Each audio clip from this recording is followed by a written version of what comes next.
আসসালামু আলাইকুম দর্শক, মাইটিভি সংবাদে আপনাদের সবাইকে আমন্ত্রণ জানাচ্ছি আমি নাদিয়া আলম। শুরুতেই জানিয়ে দিব সংবাদ শিরোনাম।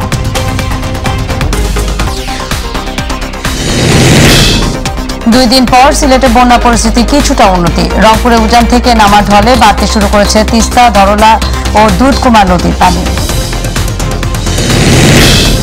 দুই দিনের রাষ্ট্রীয় সফরে আজ দিল্লি যাচ্ছেন প্রধানমন্ত্রী শেখ হাসিনা। বিভিন্ন ইস্যুতে আলোচনার পাশাপাশি সই হতে পারে কয়েকটি চুক্তি ও সমঝোতা স্মারক। 417 হজ যাত্রী নিয়ে ঢাকায় পৌঁছেছে প্রথম ফিরতি হজ ফ্লাইট। বিমানবন্দরে ফুল দিয়ে বরণ করে নেওয়া হয় হাজিদের। মানিকগঞ্জ, ফরিদপুরের পর ঢাকায় আরও কাছে রাসেল ভাইপার। বিষধর সাপের আতঙ্কে দোহার উপজেলার 5 ইউনিয়নের মানুষ।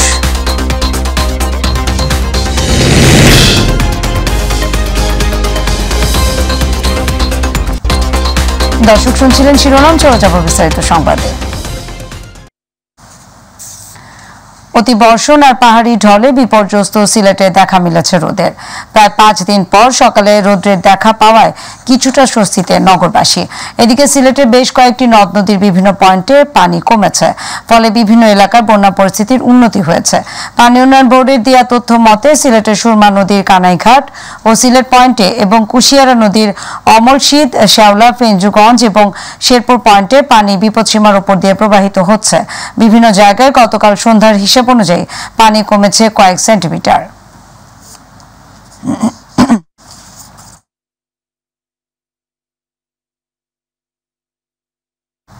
সিলেটের বন্যা পরিস্থিতির সবশেষ খবর জানাতে যুক্ত হচ্ছেন প্রতিনিধি মৃণাল কান্তি দাস। বন্যা পরিস্থিতির কি খবর আছে আপনার কাছে, আমাদের জানান।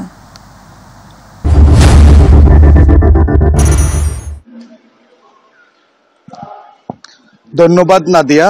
আপনি জানেন যে পাহাড়ি ঢল এবং অবিরত কারণে সিলেটে যে বন্যার পরিস্থিতির সৃষ্টি হয়েছিল তা কিন্তু কিছুটা উন্নতি হয়েছে, পানি কিন্তু কিছুটা কমেছে। আমরা রয়েছি সিলেট নগরীর যতরপুর এলাকাতে। আমি যদি আপনাদেরকে এখানে দেখানোর চেষ্টা করি এবং আপনার মাধ্যমে যদি মাইটিভির দর্শকদের জানাতে চাই, অতি বর্ষণ আর পাহাড়ির ঢলে বিপর্যস্ত সিলেটে কিন্তু আজ দেখা মিলেছে রোদের।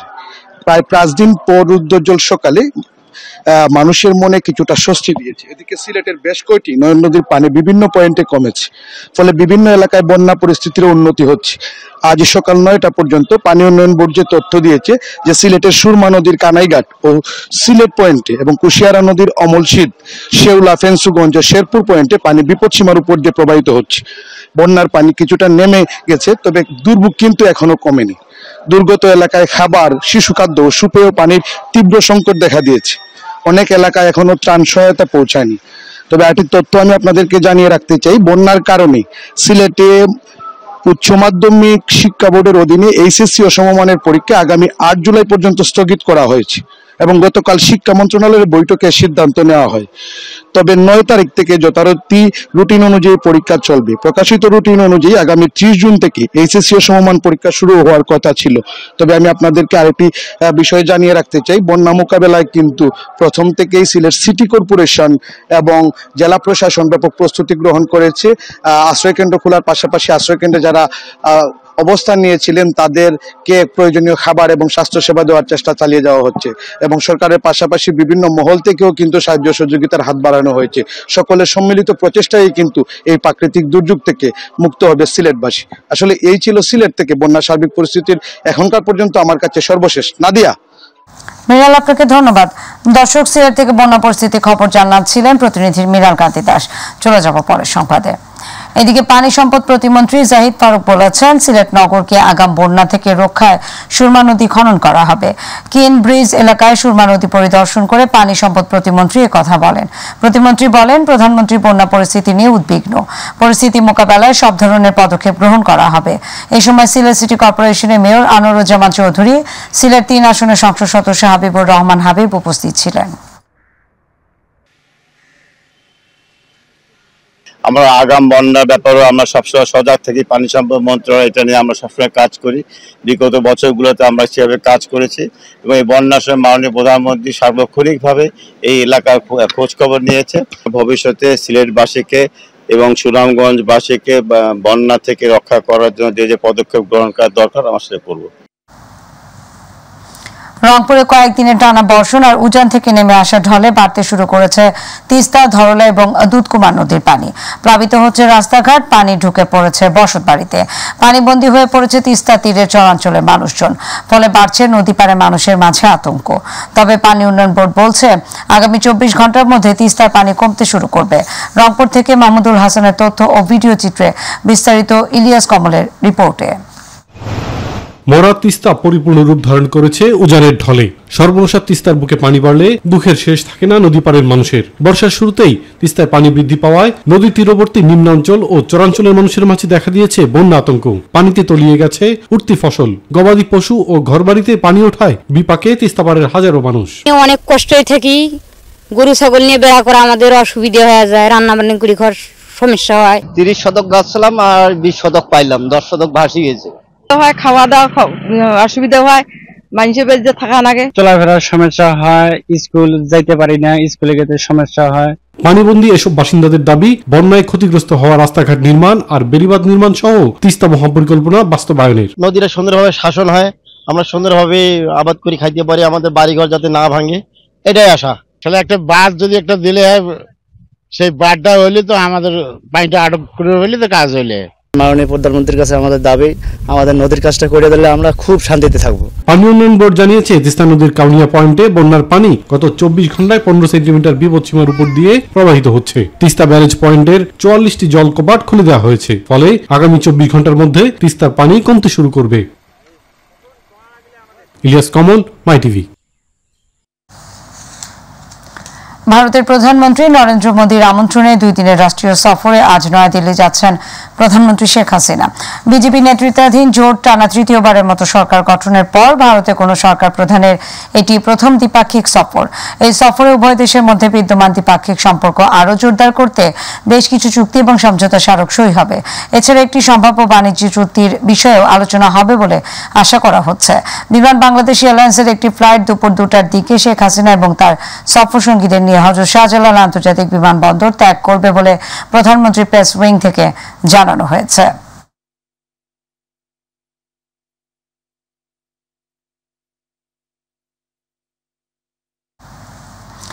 ঢাকার হযরত শাহজালাল আন্তর্জাতিক বিমানবন্দরে অবতরণ করেছে প্রথম ফিরতি হজ ফ্লাইট। ভোর 5:40 দিকে 417 জন হজ যাত্রী নিয়ে শাহজালালে পৌঁছায় ফ্লাইটটি। তাদেরকে স্বাগত জানাতে স্বজনদের পাশাপাশি উপস্থিত ছিলেন বেবি চক চেয়ারম্যান, বিমানের এমডি সহ সংশ্লিষ্ট ঊর্ধ্বতন কর্মকর্তারা। এ সময় ফুল দিয়ে বরণ করে নেওয়া হয় হাজিদের। এয়ারপোর্টেই দেওয়া হয় জমজমের পানি। সরকারি ব্যবস্থাপনায় হজ নিয়ে সন্তোষ প্রকাশ করেন হাজিরা। বিমানের এমডি জানান, ফিরতি হজ ফ্লাইট ভোগান্তিহীন করতে সর্বাত্মক প্রস্তুতি নেওয়া হয়েছে। বেবিচক চেয়ারম্যান বলেন, হাজিদের যাওয়া আসার পথে সুন্দর পরিবেশ সৃষ্টি করতে পেরেছেন। তৃতীয় টার্মিনাল চালু হলে হজ ব্যবস্থাপনা আরও সুচারুভাবে সম্পন্ন করা যাবে। পরিবার পরিজনের সঙ্গে ঈদুল আজহার ছুটি উদযাপন শেষে ঢাকায় ফিরেছেন মানুষজন। যারা ফিরছেন তাদের মধ্যে বেশিরভাগই কর্মজীবী। সকাল থেকে ঢাকার বাস, লঞ্চ, রেল স্টেশনগুলোয় আসতে শুরু করেছে ঢাকাবাসী। শনিবার থেকে ঈদের ছুটি পুরোপুরি শেষ হওয়ায় একদিন আগেই কর্মস্থলে ফিরছেন তারা। বাস টার্মিনালগুলোতে ঢাকামুখী মানুষের ভিড় ছিল। পরিবার পরিজনের সাথে ঈদ করতে পেরে সবাই খুশি। এবারে ঈদ যাত্রা নির্বিঘ্ন ছিল বলেও জানিয়েছেন তারা।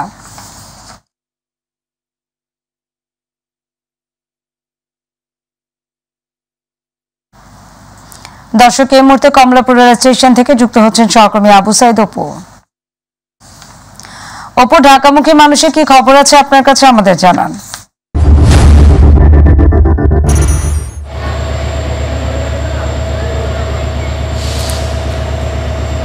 নাদিয়া, আপনাকে ধন্যবাদ। আসলে আমি এখন দাঁড়িয়ে আছি কমলাপুর রেল স্টেশনে। তবে তার আগে একটি কথা বলতে হয়, এর আগে কিন্তু সদরঘাট যে launch terminal, Saidabad bus terminal, Gabtoli এবং মহাখালী যে বাস টার্মিনাল, এই বাস টার্মিনালগুলোতে আমরা সকাল থেকে যে দেখতে পেরেছি যে একই চিত্র, যে ঢাকামুখী মানুষের যে মানে একটা ভিড়, সেটি কিন্তু আমরা একদম লক্ষ্য করতে পেরেছি। কারণ যারা আসলে পরিবার পরিজনের সাথে ঈদের আনন্দ উপভোগ করতে গিয়েছিলেন, তারা কিন্তু কর্মব্যস্ততার টানে এবং জীবিকার টানে এই রাজধানীতে আসলে ফিরতে শুরু করেছেন। সেই চিত্র কিন্তু একই রকম চিত্র আমরা দেখেছি কমলাপুর রেল স্টেশনে। আমরা সকাল থেকে যেটা জানতে পেরেছি যে ইতিমধ্যে কিন্তু 16 জোড়া ট্রেন কিন্তু আসলে এই কমলাপুরে এসে মানে পৌঁছেছে বিভিন্ন গন্তব্যস্থান থেকে। এবং এছাড়াও যে বিশেষ যে ট্রেন সার্ভিস চালু করেছিল মানে সরকার, যাতে করে ঘরমুখ মানুষজনের কোনো বিড়ম্বনা না হয় এবং ঘর ফেরত যাত্রীদের বিড়ম্বনা ঠেকাতে সেই 6টি ট্রেনও কিন্তু আসলে এখানে মানে রাখা হয়েছে। যখন যেটি প্রয়োজন হচ্ছে সেই ট্রেনটি আসলে এখান থেকে ছেড়ে যাওয়া হচ্ছে। তবে দু একটি ছোটোখাটো শিডিউল বিপর্যয়ের ঘটনা ঘটলেও যারা যাত্রীরা আসছেন তারা বলছেন যে অতীতের তুলনায় যে দুর্ভোগের চিত্র মানে ফুটে উঠতো সেটি কিন্তু এখন আর নেই। আর যেহেতু আসলে মানে রোববার থেকে আবারও মানে পুরোদমে মানুষের কর্মযজ্ঞ শুরু হবে এবং মানে স্কুল কলেজ সব কিছু মানে খোলা থাকবে, সেহেতু কিন্তু আসলে মানুষ আসলে বাধ্য হয়ে জীবিকার টানে ছুটে আসছে। তবে আরেকটি অপর পৃষ্ঠে যদি আমরা একটু বলতে চাই, যারা আসলে বেসরকারি প্রতিষ্ঠানে চাকরি করেন তারা কিন্তু আজকে থেকে যারা ছুটি পেয়েছেন তারা কিন্তু আসলে আপনেরও কিন্তু আজকে ছুটে গেছেন। আমরা কিন্তু সেটা কমলাপুর স্টেশনে এসে সেটি দেখতে পেরেছি এবং একই চিত্র সব বাস টার্মিনালগুলোতেও কিন্তু আমরা দেখতে পেরেছি। অর্থাৎ সব কিছু মিলে বলতে গেলে নাদিয়া, বিগত দিনের চেয়ে এবারকার যে ঈদ নিয়ে যে ব্যবস্থাপনাটি সেটি খুব চমৎকার ছিল এবং মানুষজন খুব স্বাচ্ছন্দ্যে আসছে। তবে সকলের প্রত্যাশা একটাই যে বিনোদন বা আনন্দ ঘন মুহূর্তটুকু কাটিয়ে তারা যে বাড়ি থেকে এই নগরবাসীতে মানে নগরে যে মানে ফিরে এসেছেন তারা এই আনন্দ ঘন মুহূর্তটুকু রেস্টটুকু নিয়ে আসলে আগামীতে তাদের কর্মযোগ্য অব্যাহত রাখতে চায়, যাতে করে পরবর্তীতে তাদের পরিবার পরিজনের সাথে আবারও নতুন করে ঈদের আনন্দটুকু উপভোগ্য সময়ের মতো এবং মানে স্মৃতি করে রাখার মতো এটি সময় তারা কাটাতে পারে। তো এমনটি প্রত্যাশা ছিল ঘরমুখ যেমন মানুষের, তেমনই তাদের যারা ঢাকা আসছেন তাদেরও প্রত্যাশা ছিল ঠিক এরকমই। তো নাদিয়া, এটাই ছিল আমার কাছে কমলাপুর রেল স্টেশন থেকে সর্বশেষ খবর। নাদিয়া। অপু, আপনাকে ধন্যবাদ। দর্শক, কমলাপুর রেল স্টেশন থেকে ঈদের ছুটি শেষে ঢাকামুখী মানুষের সবশেষ খবর জানাচ্ছিলেন সহকর্মী আবু সাইদ অপু। চলে যাচ্ছে অন্যান্য প্রসঙ্গে। কক্সবাজারের সদর উপজেলার পাহাড় ধসে এক দম্পতির মৃত্যু হয়েছে। শুক্রবার রাত 3টার দিকে সদর উপজেলা পুলিশ লাইনের বাদশাহ ঘোনা এলাকায় দুর্ঘটনা ঘটে। পাহাড় ধসে নিহতরা হলেন পুলিশ লাইন বাদশাহ ঘোনা এলাকার কেন্দ্রীয় মসজিদের মুয়াজ্জিম আনোয়ার হোসেন এবং তার স্ত্রী মাইমুনা আক্তার। মাইমুনা 7 মাসের অন্তঃসত্ত্বা ছিলেন। ঝিলংজা ইউনিয়ন পরিষদের চেয়ারম্যান টিপু সুলতান জানান, টানা কয়েকদিন ধরে ভারী বৃষ্টিপাতে বৃহস্পতিবার দিবাগত রাত 3টার দিকে পাহাড় ধসে ঘুমন্ত অবস্থায় মাটি চাপা পড়ে ওই দম্পতি মারা যায়। স্থানীয় লোকজন মাটি সরিয়ে তাদের লাশ উদ্ধার করে। পাহাড় ধসের সময় বসত বাড়িটিতে ওই স্বামী স্ত্রী ছাড়া আর কেউ ছিলেন না।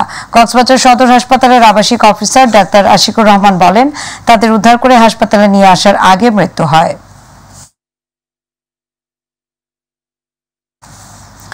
মানিকগঞ্জ ফরিদপুরের পর অবশেষে ঢাকায় আরও কাছে রাসেল ভাইপার। ঢাকার অদূরবর্তী দোহার উপজেলার পদ্মা নদী তীরবর্তী এলাকাগুলোতে দেখা মিলেছে বিষধর সাপ রাসেল ভাইপারের। এ নিয়ে আতঙ্কে দিন কাটছে ওই উপজেলার 5 ইউনিয়নের পদ্মা পাড়ে 50,000 মানুষের। বর্ষা এবং বন্যার পানিতে ভেসে বিষধর সাপ এই অঞ্চলে প্রবেশ করছে বলে মনে করছেন তারা। শামসুল ইসলাম সনেটের তথ্যচিত্রে আরো জানাচ্ছেন শামস তাবিজ উচ্ছ্বাস। রাসেল ভাইপার সাপের আরেক নাম চন্দ্রবোরা। এটি উপমহাদেশের 4টি বিষাক্ত সাপের একটি। বিষধর এই সাপ মাঝে খুব কম দেখা গেলেও কয়েক বছর ধরে এর বিচরণ আবারও বাড়ছে। গত 1 মাসে দেশের বিভিন্ন জায়গায় দেখা গেছে রাসেল ভাইপারের। বর্ষার শুরু থেকে ঢাকার আশেপাশে মানিকগঞ্জ ও ফরিদপুরের পর ঢাকার দোহারে পদ্মা নদীর তীরবর্তী এলাকাগুলোতে দেখা মিলছে এই বিষধর সাপ। সাপটি পানিতে চলতে পারে বলে বর্ষাকালে কচুরিপানার সঙ্গে বহুদূর পর্যন্ত ভেসে নিজের স্থানান্তর ঘটাতে পারে। এর মধ্যে উপজেলার নারিশা, বিলাসপুর, নয়াবাড়ি, মাহমুদপুর, মুকসুদপুর ইউনিয়নে রাসেল ভাইপারের দেখা মিলেছে। গত 1 সপ্তাহে লোকালয়ে ঢুকে একটি বাড়িতে প্রবেশের সময় স্থানীয়রা পিটিয়ে হত্যা করে বিষধর এই সাপ। এ নিয়ে আতঙ্ক বিরাজ করছে এই 3 ইউনিয়নের মানুষের মাঝে। আর এই সাপটা ধরে মারা অনেক তাপ ব্যাপার, কারণ অনেকে স্পিরিটে আসে আর মানুষ উল্টা দাবড়া কামড় দেয়। তো এটার আতঙ্কে আসলে আমরা সব আতঙ্কে কোন সময় কোথায় আক্রমণ করে এটা বলা যায় না। পদ্মা তীরবর্তী এলাকায় সাপের দংশনে কয়েকজনের মৃত্যু হলেও এটি রাসেল ভাইপারের কারণে কিনা তা নিশ্চিত করা যায়নি। এই বর্ষা মৌসুম এলে এটা আপনার মনে করেন যে কোনো সময় আমাদের এখানে আসতে পারে। এলাকার জন্য খুবই একটা আতঙ্কের বিষয়। অনেকেই এই আতঙ্কে আছে। সকলেই দ্রুত অ্যাকশন করে যে 2 ঘন্টার বেশি যে আক্রান্ত হয় তাকে বাঁচায় রাখা সম্ভব না। এদিকে সবাইকে সতর্ক থেকে সাপে দংশন করলে ওঝার কাছে না গিয়ে সরাসরি চিকিৎসকের কাছে যাওয়ার পরামর্শ দিলেন এই কর্মকর্তা। সতর্ক অবস্থান করা, তাদেরকে আঘাত না করা এবং যদি আক্রান্ত হয়ে পড়ে তখন তাড়াতাড়ি করে আমাদের সামনে চলে আসা। কিন্তু ওঝা বাহিরের লোকের কাছে বিভিন্ন জায়গায় গেলে মিসলিড হয় এবং তারা ঝাড়ফুঁক করে নানানভাবে, আর আরেকটা আতঙ্কের মধ্যে মানুষ মারা যায়। শামস তাবরিজ উচ্ছ্বাস, মাই টিভি নিউজ ডেস্ক। ছাদ বাগানে বিদেশি দুর্লভ ফল এবং ফুল বাগান করে তাক লাগিয়ে দিয়েছেন মাদারীপুরের কালকিনি উপজেলার বাসিন্দা সোনিয়া আজাদ। তার ছাদ বাগানে স্থান পেয়েছে বিদেশি দুর্লভ জাতের ফলজ, বনজ, ঔষধি, শাকসবজি এবং বিভিন্ন প্রকারের ফুলের গাছ। এই ছাদ বাগান দেখে এলাকাবাসী যেমন মুগ্ধ হওয়ার পাশাপাশি অনেকেই নিজেদের ছাদে এমন বাগান করার আগ্রহ প্রকাশ করেছেন। প্রতিনিধি জিয়াউদ্দিন লিয়াকতের রিপোর্ট, জানাচ্ছেন SM হামিম।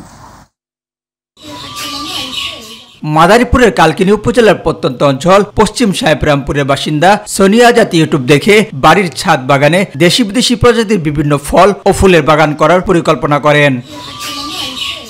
বর্তমানে তার বাগানে মিয়াজাকি, ব্যানানা ম্যাঙ্গো, প্রোনাই কিং, 12 মাসি সবেদা, 12 মাসি সিডলেস লেবু, লেমন গ্লাস সহ বিভিন্ন জাতের ফল সহ বিদেশি ফুল ও সবজি রয়েছে। তার বাগান দেখে অনেকে নিজের ছাদে এমন বাগান করার আগ্রহ প্রকাশ করেছেন। এখানে দেশি বিদেশি দুর্লভ প্রজাতির ফল এবং ফুলে ভরপুর। মাঝে মাঝে এই জায়গায় আসে এবং আমাদের ভিতরে উদ্দীপনা জায়গায় যে আমরা ওইভাবে একটা ফুলের বাগান বা ফলের বাগান ছাদে করতে পারি। ফুল ফল সবকিছু আছে, মাঝে মধ্যে এখানে সহযোগিতা করি। তার এই ছাদ কৃষি নারীদের কৃষিক্ষেত্রে অবদানের একটি অনন্য ভূমিকা পালন করবে বলে আমি মনে করছি। ছাদে ফলের পাশাপাশি বিভিন্ন ধরনের ফুল ফুটে থাকায় সৃষ্টি হয়েছে এক মনোনীয় পরিবেশ। শখের বশে ছাদ বাগান করেছি। স্থানীয় কৃষি অফিসারের সহায়তায় বিভিন্ন রকমের ফুল এবং ফলের চাষ করেছি।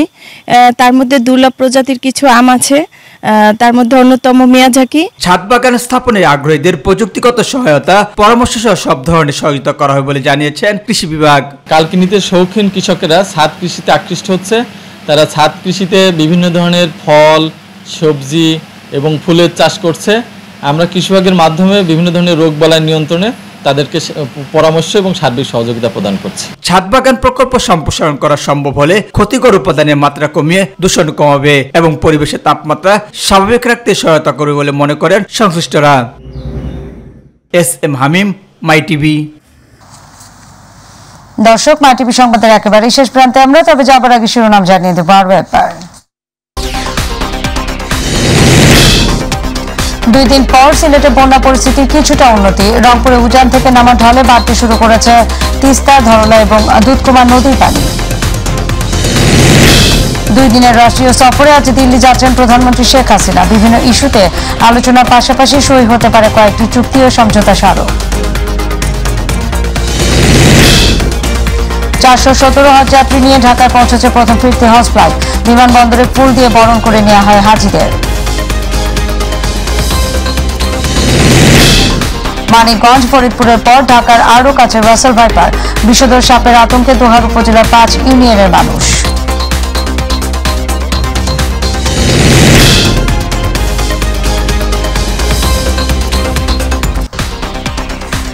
দর্শক, সাথে থাকার জন্য ধন্যবাদ। এছাড়া ইউটিউবে মাই টিভি সংবাদ পেতে ভিজিট করুন youtube/mytvbd নিউজ এবং আমাদের সকল অনুষ্ঠান দেখতে ভিজিট করুন youtube/mytv বাংলা, Facebook/mytv বাংলা। আমাদের পরবর্তী সংবাদ দুপুর 2:30 দেখার আমন্ত্রণ জানিয়ে বিদায় নিচ্ছি আমি নাদিয়া আলম। আল্লাহ হাফেজ।